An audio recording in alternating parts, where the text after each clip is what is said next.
बिस्मिल्लाहिर्रहमानिर्रहीम। बेटा chapter number 14 current electricity class 12 physics और उसका लेक्चर नंबर फर्स्ट है जिसमें आप देखोगे इंट्रोडक्शन टू करंट इलेक्ट्रिसिटी। दूसरी हेडिंग बेटा आपने करंट के बारे में पढ़ रखा है, वो आपको करवाऊंगा दोबारा से एक नए कॉन्सेप्ट के साथ। फिर आपको बताएंगे एवरेज करंट, इंस्टेंटेनियस करंट, ठीक है, और फिर मैं आपको चंद एक न्यूमेरिकल करवाऊंगा करंट इलेक्ट्रिसिटी से रिलेटेड, ठीक है।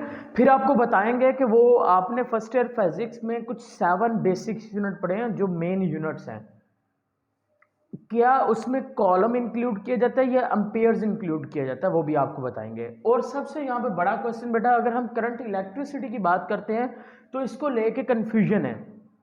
कंफ्यूजन ये रहती है कि क्या ये स्केलर क्वांटिटी है या फिर वेक्टर क्वांटिटी है। तो मैं आपको बताऊंगा कि ये स्केलर भी नहीं है, वेक्टर भी नहीं है, ये टेंसर क्वांटिटी है। टेंसर क्वांटिटी होती क्या है वो भी आपको एक्सप्लेन करेंगे। समझ आ गई बात? तो चलिए स्टार्ट करते हैं बेटा। What is current electricity? Current electricity start करने से पहले मैं आपको बेटा बताना चाहूंगा, हम असल में यहाँ पे स्टडी कर रहे हैं किस चीज के बारे में?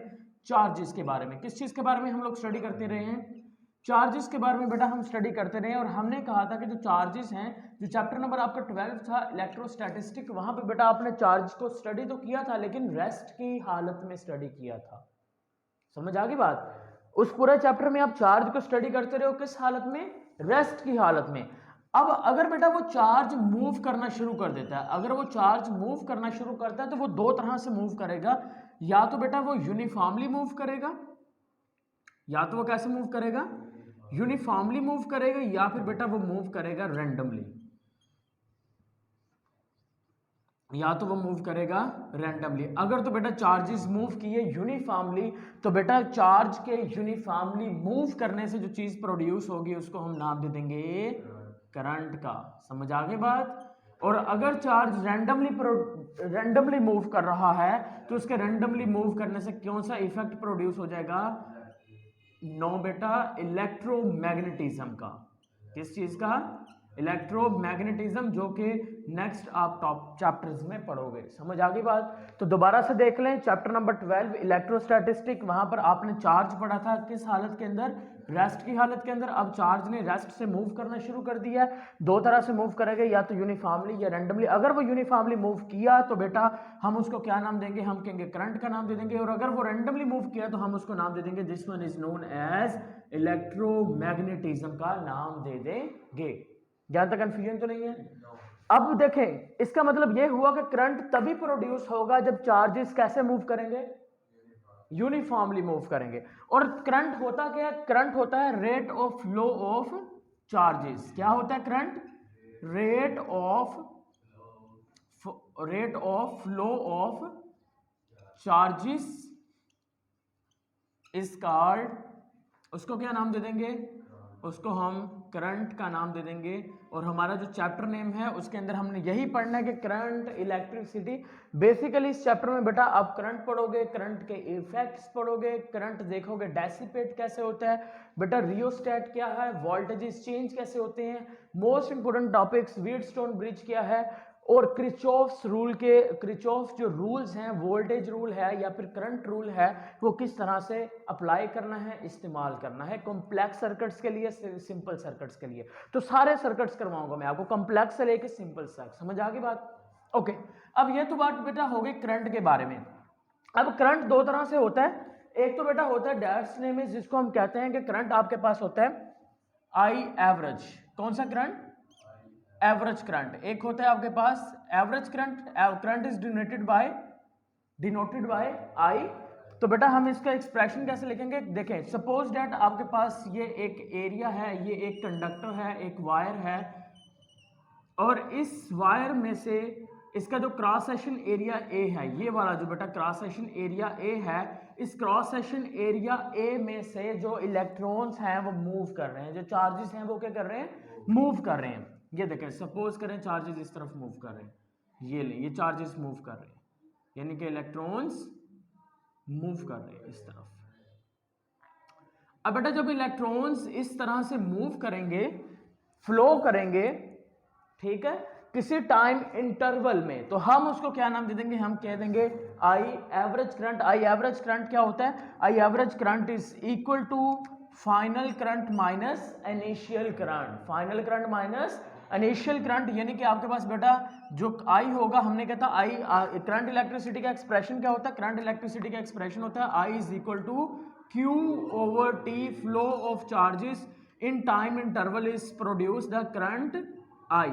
और हमने बेटा जब एवरेज करंट की बात करनी है तो हम कहेंगे एवरेज करंट क्या होता है, एवरेज करंट होता है flow of final charges, final minus initial, final minus charges, लेकिन कौन से होंगे, इनिशियल डिवाइडेड बाय बेटा टाइम की ले लेंगे, और टाइम कौन सा आ जाएगा आपके पास, टाइम भी आ जाएगा टी फाइनल माइनस इनिशियल। यानी कि कुल मिला के जो आपके पास यहाँ पे एक्सप्रेशन बना है वो ये बना है कि बेटा I average is equal to आपके पास वो होगा आपके पास delta Q over delta T, delta Q over delta T, ये आपके पास एवरेज करंट आ गया।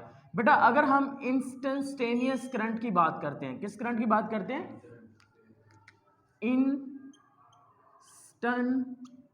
इंस्टेंटेनियस करंट की अगर बेटा हम बात करें तो इंस्टेंटेनियस जो करंट होता है वो करंट उस करंट को कहेंगे जो बहुत ही शॉर्ट इंटरवल के लिए होता है, जो बहुत ही शॉर्ट इंटरवल के लिए होता है। अब शॉर्ट इंटरवल के लिए इंस्टेंटेनियस करंट कौन सा होता है, उसको हम कहेंगे कि बेटा आपके पास I is equal to D Q over D T, D Q over D T. D Q का मतलब बहुत ही थोड़े टाइम के लिए चार्जेस जो कि फ्लो करेंगे, बहुत ही थोड़े टाइम में वो क्या प्रोड्यूस करेंगे, करंट तो प्रोड्यूस करेंगे, लेकिन कौन सा करंट प्रोड्यूस करेंगे, इंस्टेंटेनियस करंट प्रोड्यूस करेंगे। अब बेटा हम बात कर लेते हैं कि हमारे पास जो करंट इलेक्ट्रिसिटी है ये कौन सी क्वांटिटी है, ये कौन सी क्वांटिटी है। तो बेटा अगर हम क्वांटिटी की बात करें तो देखें, अगर बेटा हम दो क्वांटिटीज आपने पढ़ी हैं ऑलरेडी, एक तो बेटा आपके पास होती है स्केलर क्वांटिटी, दूसरी होती है vector quantity, scalar and vector quantity. अगर बेटा स्केलर क्वांटिटी की बात करते हैं तो हम कहते हैं जो स्केलर क्वांटिटी है उसका सिर्फ और सिर्फ क्या होता है, मैग्नीट्यूड होता है, लेकिन जो वेक्टर क्वांटिटी होती है उसका हमें मैग्नीट्यूड भी पता होता है और उसकी हमें डायरेक्शन भी मालूम होती है। बेटा अगर हम करंट की बात करते हैं तो हमारे पास जो इलेक्ट्रिक करंट है उसका मैग्नीट्यूड भी है, उसकी डायरेक्शन भी है, तो इस लिहाज से उसे कौन सी क्वांटिटी होना चाहिए, उसे होनी चाहिए वेक्टर क्वांटिटी। कौन सी क्वांटिटी होनी चाहिए, वेक्टर क्वांटिटी होनी चाहिए। लेकिन बेटा अगर हम यहां पर बात करें, सपोज दैट आपके पास ये एक वायर है, इस वायर में से 5 एम्पेयर का करंट गुजर रहा है, कितने एम्पेयर का, 5 एम्पेयर का। ये आपके पास एक दूसरी वायर आ गई, इस वायर में से बेटा 10 एम्पेयर का करंट गुजर रहा है, इन दोनों के दरमियान जो एंगल है वो 30 डिग्री का, कितना डिग्री का, 30 डिग्री का। अब जो तीसरी वायर है उसमें से बताइए कितना करंट आएगा, उसमें से करंट कितना आ जाएगा, 10 + 5 = 15। अब यहां पर बेटा जब हम जमा करते हैं, जब हम करंट को कैलकुलेट करते हैं तो उस वक्त हम स्केलर मेथड इस्तेमाल कर रहे हैं। देखो यहां पर एंगल दिया गया है, लेकिन एंगल के चेंज होने से जो करंट है उसके ऊपर असर नहीं हो रहा। लेकिन अगर हम करंट की बात करें तो ये एक वेक्टर क्वांटिटी हमें दिखती है, क्योंकि इसमें मैग्नीट्यूड आपके पास आगे कितना मैग्नीट्यूड है, 5। फ्लो किस तरफ कर रहा है, इस डायरेक्शन में फ्लो कर रहा है, तो बेटा मैग्नीट्यूड भी है और डायरेक्शन भी है, तो हमें कहना चाहिए ये कौन सी क्वांटिटी है, वेक्टर। लेकिन जब हम इसको ऐड करते हैं, एडिंग के दौरान ये वेक्टर फिनोमिना शो ही नहीं कर रहा, क्योंकि वहां पर एंगल के चेंज होने से कोई फर्क पड़ ही नहीं रहा। सपोज दैट मैं बेटा 2 वायर्स बना देता हूं, एक इधर से आ रही है, एक इधर से वायर आ रही है, तीसरी इस वायर से जो करंट आ रहा है वो आ रहा है बेटा 20 एम्पेयर, इन दोनों के दरमियान एंगल है 90 डिग्री का, इधर वाली साइड से वायर पे आ रहा है 30 एम्पेयर, दोनों के मिल से यहाँ पर करंट बेटा फ्लो करेगा 50 एम्पेयर का। अब एंगल चेंज हो गया, एंगल के चेंज होने से यहाँ पर उसके ऊपर असर ही नहीं पड़ रहा, वो तो वैसे ही ऐड हो रहा है जैसे आपके पास स्केलर क्वांटिटीज ऐड होती हैं। सपोज दैट आपके पास बेटा 2 किलो वेट वजन है आपके पास, तो बेटा आप उस 2 किलो को या ऊपर रखो, नीचे रखो, इधर रखो, जैसे मर्जी रखो, लेकिन उसका वजन कितना रहेगा, 2 किलो रहेगा, क्योंकि वो कौन सी क्वांटिटी है। अब देखो मैंने इसी तरह से वायर को ऊपर नीचे जैसे मर्जी करूं, ये 2 वायर है, 5 एम्पेयर का करंट है, 10 एम्पेयर का करंट है इसमें से। अगर इनमें एंगल में 30 की जगह पे 40 करता हूँ, 90 करता हूँ, 180 करता हूँ, फिर भी आंसर 15 रहेगा। क्यों भाई? इसकी क्या रीजन है? जो इसका एक ही आंसर होता है वो ये है कि बेटा जब करंट को ऐड किया जाता है तो एडिंग के दौरान जब भी आप वेक्टर क्वांटिटीज को ऐड करते हो तो हम कहते हैं वेक्टर क्वांटिटीज की एडिशन के दौरान हम एक रूल अप्लाई करते हैं, that is a head to tail rule. तो बेटा ये जो हेड टू टेल रूल होता है ये यहां पर आप अप्लाई नहीं कर सकते करंट वाले केस के अंदर। करंट वाले केस में ये head to tail rule apply नहीं किया जाता। करंट एक ऐसी क्वांटिटी है जिसको हम सिंपली ऐड करते हैं। इसी वजह से बेटा अगर आपसे एमसीक्यूज में आ जाता है कि current, electric current is a quantity, कौन सी क्वांटिटी है, वहां पर ऑप्शन ए में बेटा लिखा होता है आपके पास स्केलर, ऑप्शन बी में आपके पास लिखा होता है वेक्टर। तो आपने चुपचाप किसको लगाना है? आपने स्केलर को टिक करना है। किसको टिक करना है? स्केलर को। लेकिन एक चीज याद रखना, अगर बेटा वहां पे एक और टर्म लिखी हुई उन्होंने लिख दिया कि टेंसर क्वांटिटी, आपकी बुक के अंदर नहीं है इसका, अगर उन्होंने क्या लिख दिया, electric current is a tensor quantity, option में टेंसर आ जाता है, फिर आप बेटा ना स्केलर लगाओगे ना वेक्टर लगाओगे, फिर आप कौन सी लगाओगे? टेंसर लगाओगे। टेंसर क्वांटिटी होती कौन सी है? टेंसर क्वांटिटी एक ऐसी क्वांटिटी होती है बेटा जो ना तो स्केलर होती है ना ही वेक्टर होती है, बीच में कहीं पे जाती है। अगर आप मॉडर्न मैथमेटिक्स पढ़ोगे या होप सो आप आगे फिजिक्स में फील्ड में परफेक्ट हाई लेवल पे एमएससी एमफिल लेवल पे जाओगे तो बेटा वहां पे जाके आप ये टेंसर क्वांटिटी को समझ पाओगे। अभी सिर्फ आप इतना ही याद रखो क्या है ये टेंसर क्वांटिटी, एक ऐसी क्वांटिटी जो स्केलर भी है और वेक्टर भी है, और करंट की पहली प्रायोरिटी कौन सी होगी? टेंसर। उसके बाद कौन सा लगाओगे? स्केलर। स्केलर, वेक्टर तो लगाना ही नहीं है ना क्योंकि वो ऐड ही नहीं हो रहा। अब बेटा यहां पर अगर हम बात करें तो हमें पता चल गया भाई ये कौन सी क्वांटिटी आ गई? स्केलर क्वांटिटी आ गई। अब हम जरा इसके यूनिट्स की बात करते हैं। यहां से एक्सप्रेशन उठाइए, यूनिट आ गया I is equal to charge का यूनिट क्या होता है? कॉलम। और टाइम का यूनिट क्या होता है? सेकंड। तो हमारे पास टोटल एक्सप्रेशन क्या बन गया? Column second inverse 1। लेकिन इन दोनों को मिलाएंगे तो बेटा हम इसको एक नया नाम देते हैं, that's name is name as a, इसको क्या कहेंगे? अम्पेयर्स। क्या नाम देते हैं? अम्पेयर्स। तो फर्स्ट ईयर फिजिक्स में आपने जो 7 बेसिक्स यूनिट्स पढ़े हैं यानी कि उनमें से एक आपके पास अम्पेयर भी आता है। कोलम उन 7 में से नहीं है लेकिन अम्पेयर उन 7 में से है। समझ आ गई बात? अब हम जरा यहाँ पर एक न्यूमेरिकल करते हैं करंट से रिलेटेड। न्यूमेरिकल कुछ इस तरह से है, अगर आपको बेटा कहा जाए 5Q आपके पास चार्ज दे दिया है, चार्ज है आपके पास 5t² प्लस, चलें 5t या फिर इसको थोड़ा सिंपल करेंगे 4t² प्लस 4t प्लस 5। आपके पास चार्ज ये आ गया। टाइम बेटा उसने आपको दे दिया, उसने कहा t is equal to 3 seconds, t is equal to 3 second. अब वो आपसे क्या कह रहा है बेटा? वो आपको कह रहा है कि आपने फाइंड करके देना है इंस्टेंटेनियस करंट। चलें, इंस्टेंटेनियस करंट आपने मालूम करके उसको देना है। फिर उसने क्या कहा? उसने कहा आपके पास चार्ज यही रहेगा, हम टाइम चेंज करते हैं, टाइम आ गया आपके पास t जो है बेटा वो आपके पास है 0 से 3 सेकेंड। अब आपने कौन सा चीज बतानी है? अब आपने एवरेज करंट बताना है। कौन सा करंट बताना है? एवरेज करंट बताना है। चलें न्यूमेरिकल सोल्व करें, कर लोगे? करें? चलें करके दिखाते हैं आपको, आपको करके दिखाना पड़ेगा, बच्चे हो अभी ऐसे ही है। चलें ठीक है। ओके, पहले तो बेटा हमें I इंस्टेंटेनियस चाहिए, तो हमारे पास फार्मूला मैंने बताया कि आपके पास differentiation of Q over differentiation of T, right? तो हम जरा इसको देख लेते हैं। I is equal to differentiation of Q over differentiation of T। बेटा डिफरेंशिएशन के चंद एक रूल्स होते हैं, उन रूल्स में से फर्स्ट रूल ये होता है कि आपके पास अगर कोई सपोज दैट अच्छा आपके पास बेटा अगर सपोज दैट यहां पे कोई मुतगय्यर आ जाता है, उर्दू समझते हो? मुतगय्यर कहते हैं कि सपोज दैट आपके पास कोई ABCDEF इनमें से कुछ भी आ जाता है या कोई क्वांटिटी जैसे कि t आ गया है, तो एक्सप्रेशन अगर आपके पास ये t² है तो आपने क्या करना है? आपने सिंपली बेटा जो पावर होगी, अगर आपके पास सपोज दैट a की पावर 2 है तो वो डिफरेंशिएशन के दौरान आप इसको कैसे लिखोगे? 2a लिखोगे। कैसे लिखोगे? 2a लिखोगे। ओके अगर आपके पास बेटा यहाँ पर 4t है तो डिफरेंशिएशन जब आप लिखोगे तो बेटा आपने कैसे लिखना है? सपोज दैट आपके पास x आ गया और a आ गया, a की जगह पे इमेजिन कर लिया क्या चीज है? t। तो डिफरेंशिएशन ऑफ x a आपके पास किसके इक्वल होगा? सिर्फ x के इक्वल होगा, यानी कि जो बेस होगी उसी के इक्वल आएगा। और differentiation of 5 is equal to 0। Is that clear? नहीं? ओके बेटा ये डिफरेंशिएशन मैथमेटिक्स के चंद एक रूल्स हैं, जैसे कि अलजेब्रिक सम के रूल्स होते हैं ना, इसी तरह से इसके एक रूल्स हैं। पावर जो होगा वो स्टार्ट पे आ जाएगी, और अगर इस तरह से कोई बेस आपके पास है और साथ में कोई आपके पास ए बी सी इस तरह से कुछ भी मौजूद है, क्वांटिटी है, तो वो क्वांटिटी कैंसिल हो जाएगी, वो पीछे उसकी बेस रह जाएगी, और डिफरेंशिएशन जो 5 है ये आपके पास किसके इक्वल है? 0 के। इसके पीछे एक बहुत अलजेब्रिक सम मौजूद है। क्या चीज? x नहीं, सिर्फ 5 का सम 0 के इक्वल आएगा।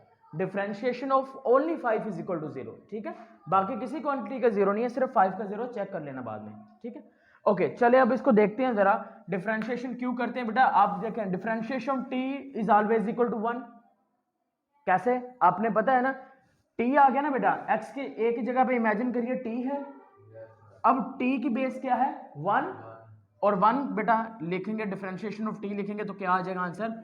1। को फर्क नहीं पड़ने वाला, डिवाइड भी कर दोगे तो डेल्टा क्यू। अब चार्ज आप लिखिए, ये चार्ज उसने आपको दिया, मैं चार्ज लिखता हूं 4t square plus 4t plus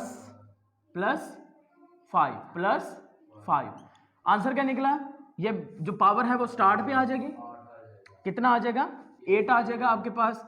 8 यहां पर बेटा 4t है तो मैंने आपको कहा कि वो खत्म हो जाएगा, t तो पीछे क्या बचा? 4, और 5 पे क्या आ जाएगा? 0। नीचे क्या आ गया? 1। तो आपके पास बेटा आंसर क्या आएगा? 8 और 4 12। आपके पास जो इंटरस्टेनियस करंट उसमें से गुजर रहा है तो वो कितना आ जाएगा? वो आपके पास 12 एम्पियर आ जाएगा। अब आपने क्या फाइंड करना है? अब आपने बेटा फाइंड करना है एवरेज करंट, और उसने आपको टाइम दे दिया है। एक उसने आपको दिया है इनिशियल टाइम और दूसरा उसने आपको दिया है फाइनल टाइम। इनिशियल और फाइनल टाइम दे दिया। हमारे पास फार्मूला कहां पे है? हमारे पास फार्मूला तो यही थे ना, फाइनल माइनस इनिशियल। तो जरा अब बेटा हमें चाहिएगा, उसने टी फाइनल आपको दे दिया, टी फाइनल उसने आपको दे दिया। फाइनल टी किसके इक्वल है? 3 सेकंड के। इनिशियल टाइम क्या है? 0। तो इनिशियल लिख लेते हैं, इधर बेटा मैं फाइनल लिख लेता हूं। तो इनिशियल आ गया मेरे पास बेटा 0 सेकंड, ये मेरे पास टी आ गया। अब मुझे बेटा क्या चाहिए? अब मुझे चाहिए क्यू फाइनल और क्यू इनिशियल, लेकिन उसने मुझे क्या दिया है? क्यू।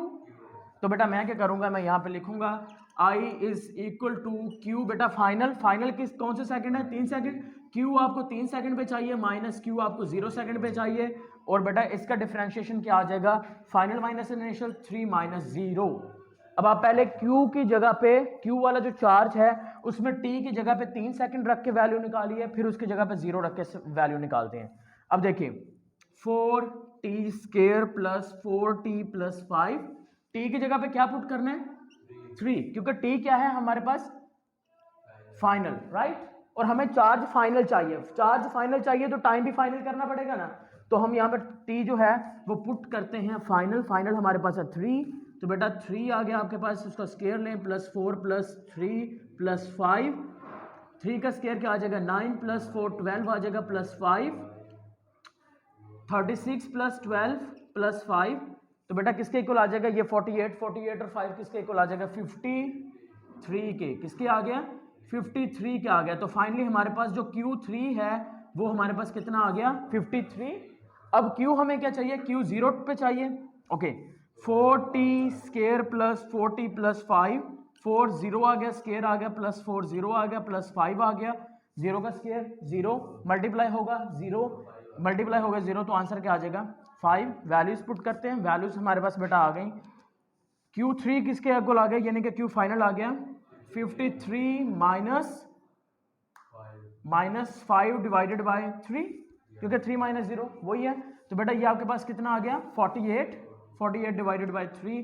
तो बेटा इसको डिवाइड करोगे तो आपके पास चार्ज I आ जाएगा, और ये वो कौन सा करंट होगा? ये आपके पास एवरेज करंट आ जाएगा। Is that clear? Hope so. तो इस तरह से बेटा हम जो करंट है उसको निकाल पाएंगे, एवरेज करंट को, इंस्टेंटेनियस करंट को, उसकी क्वांटिटी के बारे में, और किस तरह से ये कंडक्टर्स के अंदर फ्लो करते हैं। एक चीज याद रखना, कंडक्टर के अंदर बेटा जो फ्री इलेक्ट्रॉन्स होते हैं उसकी कमी नहीं होती। कंडक्टर के अंदर फ्री इलेक्ट्रॉन्स की कभी भी कमी नहीं होती। और करंट कैसे फ्लो करेगा, हमने कहा कंडक्टर के अंदर बेटा इलेक्ट्रॉन्स हर वक्त मूव करते रहते हैं, लेकिन करंट प्रोड्यूस नहीं होता। क्यों? क्योंकि कंडक्टर में उस वक्त जो आपके पास इलेक्ट्रॉन्स होते हैं वो यूनिफॉर्मली मूव नहीं करते। देखें, एक कंडक्टर है ना आपके पास, सपोज दैट आपके पास एक लोहे की वायर आ गई, मेटल वायर आ गई। अब मेटल वायर को अगर आप बैटरी से कनेक्ट नहीं करो, क्या उसमें करंट फ्लो करेगा? नहीं करेगा। लेकिन बेटा उसमें चार्जेस फ्लो कर रहे हैं, उसमें चार्जेस जो हैं, इलेक्ट्रॉन्स जो हैं वो इधर जा रहा है, कोई इधर जा रहा है, इधर जा रहा है, इधर जा रहा है। तो बेटा हमने तो कहा था कि चार्जेस के फ्लो करने से करंट प्रोड्यूस होता है। अब कंडक्टर में ये जो कंडक्टर पड़े हैं इनके अंदर चार्जेस मूव कर रहे हैं, लेकिन क्या हाथ लगाओ करंट पड़ता है? नहीं पड़ता। क्यों नहीं पड़ता? क्योंकि चार्जेस यूनिफॉर्मली मूव नहीं कर रहे, चार्जेस रैंडमली मूव कर रहे हैं। जितना चार्ज इधर को जा रहा है उतना चार्ज इधर आ रहा है, इधर आ रहा है, इधर हर तरफ जा रहा है। यानी कि वहां पर जो टोटल आपके पास टोटल मूवमेंट है, टोटल उनकी जो वेलोसिटी है या टोटल उनकी जो मूवमेंट है बेटा, वो नेट मूवमेंट आपके पास जीरो है। इस वजह से वहां पर चार्ज प्रोड्यूस नहीं हो रहा और हमें किसी किस्म का करंट महसूस नहीं होता। लेकिन जैसे ही आप बेटा इसको किसी वोल्टेज के साथ बैटरी से कनेक्ट करोगे तो उस वक्त इसमें से करंट फ्लो करेगा, क्योंकि जो बैटरी है वो क्या करेगी बेटा, इसको चार्जेस को एनर्जी देना शुरू कर देगी। याद रखना, बैटरी कभी भी इलेक्ट्रॉन सप्लाई नहीं करती, बैटरी इलेक्ट्रॉन्स को चलाती है। दो डिफरेंट स्टेटमेंट्स हैं। इलेक्ट्रॉन्स यानी कि बैटरी कभी भी चार्जेस सप्लाई नहीं करती, बैटरी फिर करती क्या है, बैटरी सिर्फ चार्जेस को एनर्जी देती है ताकि बेटा वो क्या करें, वो यूनिफॉर्मली मूव करें, एक ही डायरेक्शन के अंदर मूव करें। जब वो यूनिफॉर्मली मूव करेंगे तो जाहिर सी बात है उसके मूव करने से क्या प्रोड्यूस होगा, करंट प्रोड्यूस होगा, अदरवाइज इसमें करंट प्रोड्यूस नहीं हो सकता। समझ आ गई बात? Hope so. कांसेप्ट क्लियर है?